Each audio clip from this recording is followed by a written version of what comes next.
बाबा आज येताना बासुंदी घेऊन या ना।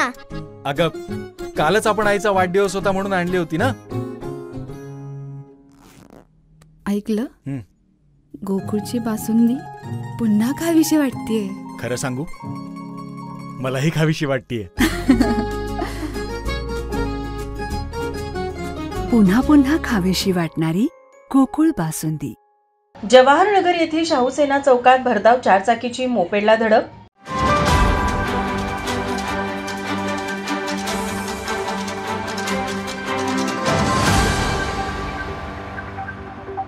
कोल्हापुरात जवाहरनगर येथील शाहूसेना चौकात एका भरधाव चारचाकीने मोपेडला धडक दिली। यामध्ये यादवनगर येथील किशोर घाडगे वय 45 हे जखमी झाले। या अपघातात दोन्ही गाड्यांचं मोठ्या प्रमाणात नुकसान झालं आहे।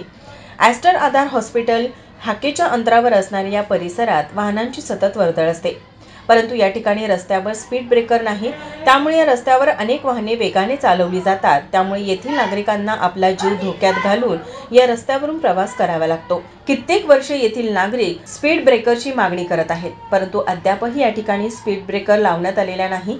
प्रशासनाने याकडे लक्ष देणं गरजेचं बनलं आहे। यावेळी या अपघाताच्या ठिकाणी असणाऱ्या प्रत्यक्षदर्शींनी घटनाक्रम सांगितला। मी राजश्री शाहू चौक जवाहरनगर या तिथून रहिवासी बोलतोय। माझं नाव रणजित कुकडे। या चौकामध्ये रोड झालेला आहे पूर्वी, पण या चौकामध्ये कायम ऍक्सिडेंट होत आहेत। आता सुद्धा एक माणूस मरता वाचलेला आहे। तिथं नशीब चांगलं म्हणून तो वाचल्यानंतर आज मेला असता। आणि रोज तिथं 3 शाळा आहेत, जवाहरनगर हायस्कूल, कप्या विद्यालय आणि इथं एक मूकबधीर पण शाळा आहे, लहान मुलं असतात। प्रशासनाला आम्ही दरवेळी प्रत्येक वेळी सांगून सुद्धा इथं स्पीड ब्रेकरची मागणी करून स्पीड ब्रेकर केलेलं नाहीये।